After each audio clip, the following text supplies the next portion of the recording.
الحمد لله وحده والصلاة والسلام على من لا نبي بعده.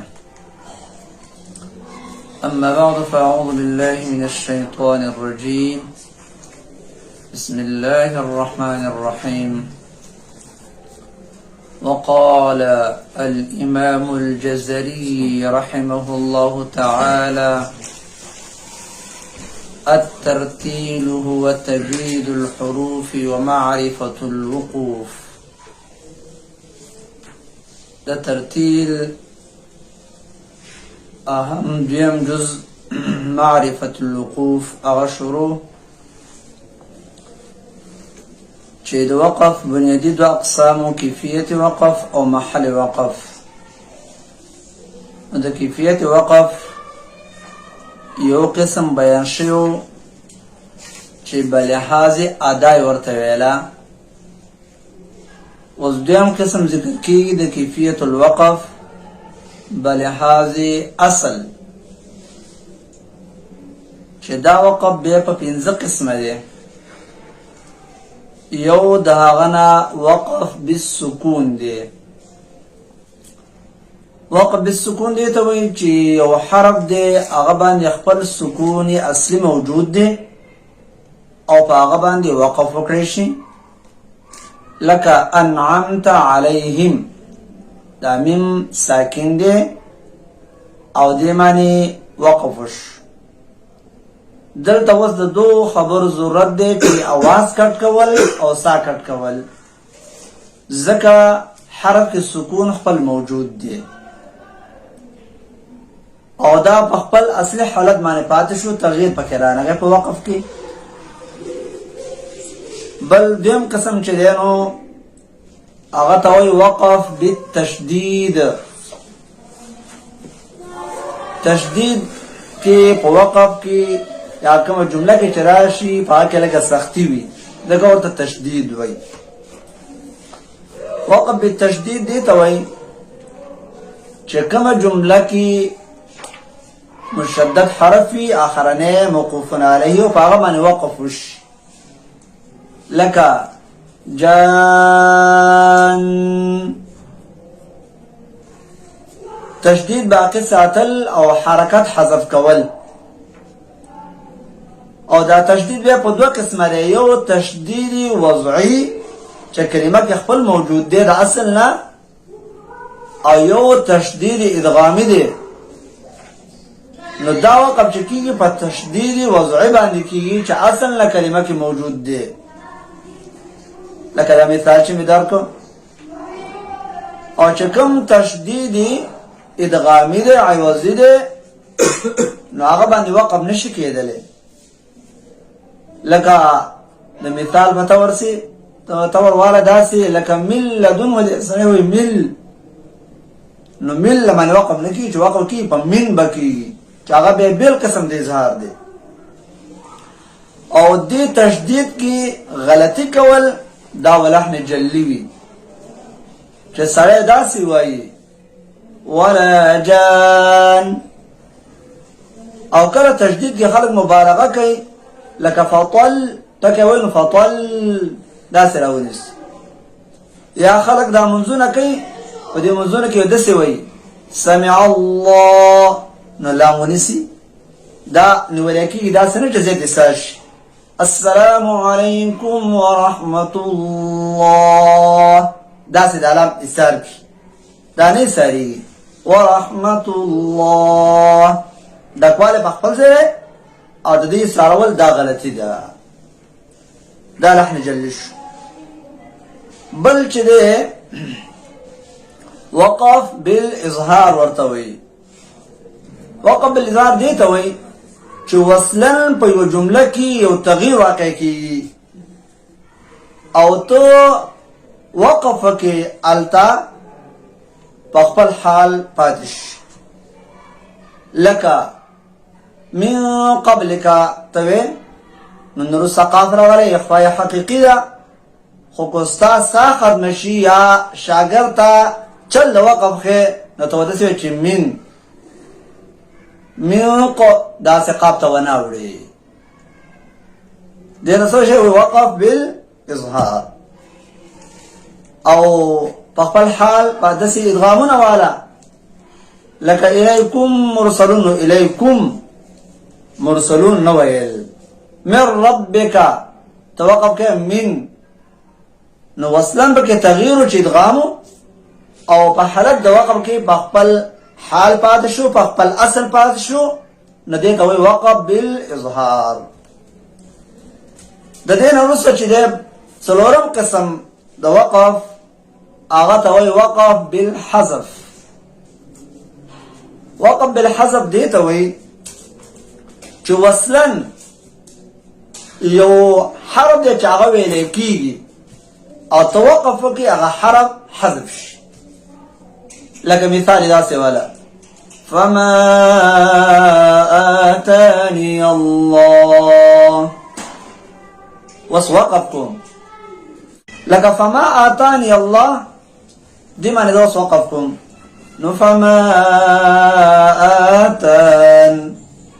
آتان نو يا حذف شو پدې کې په دوه طریقو سره وقف دي. حفظ پروات کې دلته یا مفتوحه لسترکی په حالات د وصل کې آتاني الله لسترکی نو یو خو وقف بالحذف شو او د ابل سوره دی په وقف بالاثبات کې راځي چې فما آتاني. د دې نه بعد بل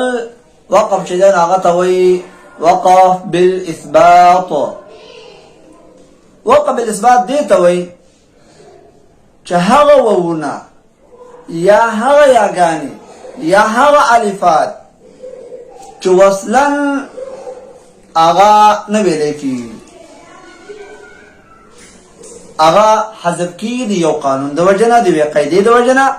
مثلا وعاملوا الصالحات کې وعاملوا کې واو لیکل شوی په حالت د وصل کې دلته د اجتماع ساکنینو د وجنه واو حذف کېږي. دغشان تحتها الانهار واخله في الارض واخله خو ته کله په دې معنی وقف کې نو وعاملوا الصالحات کې بداسي وعاملوا من تحتها وقف بالاثبات كدا الف او ثابت شي ثابت پاتې شي. او یا ولا تسقي الحرث مثلا ده ولا تسقي یا ثابت کې ثابته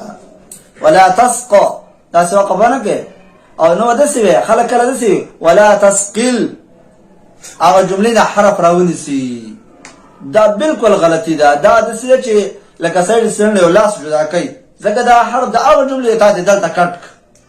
الحرف ځان له جمله ده او تسقي ځان له جمله ده. یا داسې وایا چې هغه وونه چې هغه رسمن محذوب دي او په وصل کې ثابت وي پر رسم کې وو نه او چې ته وصل کې دی یو جمله لولې پاغه کې واوي او پر رسم کې لکه مثال واخله لتستو و داسې واخله ليسوء دا واو ملفوظي او اشباه چې کوم نه دا وقف کې ثابت پاتې کېږي څنګه چې لتستو دا سره کې څه وقف نه کیږي. یا هغه چې کوم ځایونو کې د حرف مدنه ما بعد حمزه راغلی ده او حمزه باندې تنوین راغلی ده او د تنوین سره اکثر الف لیکل کېږي او په داسې کلماتو کې چې هغه کې الف نه وي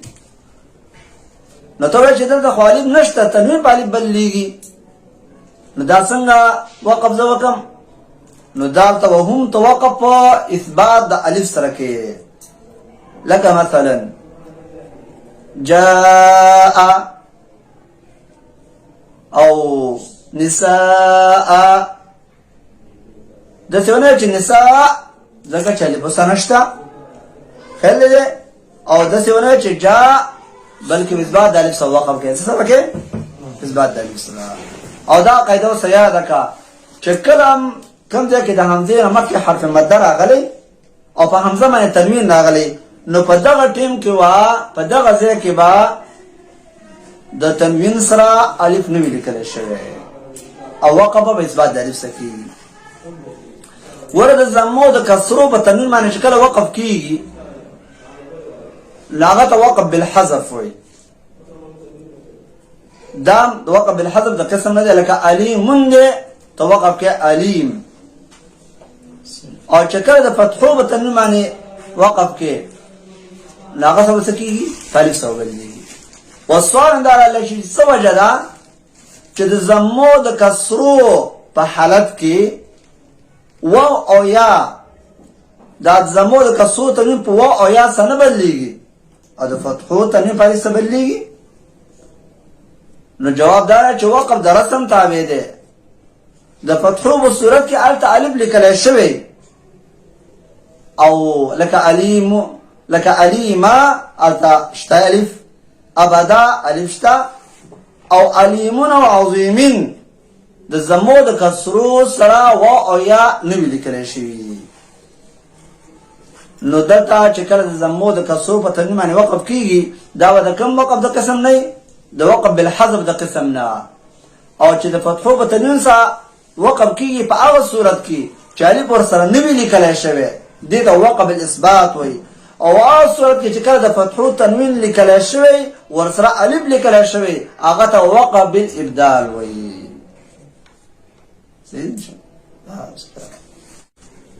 زنه مرګو دا تفوس کړو چې تاسو د ځینې اصطلاحات دا موږ ته په پښتو باندې وایي ځکه چې ځینې وای نه پوهیږي په دې خبره باندې لکه مثلا موږ په تنوین باندې پوهیږو چې تنوین څه ته وایي ضمه څه ته وایي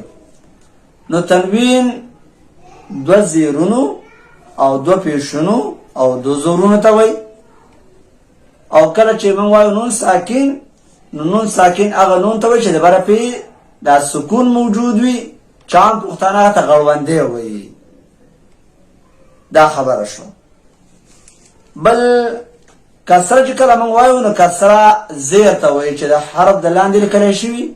ان شاء الله دا ټول به پیژني او ځنه ملګرو باندې خبرې ناشنا ونه لګي دې خبر ته څه ضرورت ده ناغه ملګری او خوېږي خدا سي کسانو ته پوښتنه کوي دا ټکی راته وایا فتحه چې دا هغه زر ته وایي ټکی د پاسه ضمه چې دا هغه پېشته وایي او دارنګي من کله و چې دا متحرکی نو متحرک دیته وایي چې هغه زبر زیر پیش لري کله موږ وایو تشدید دی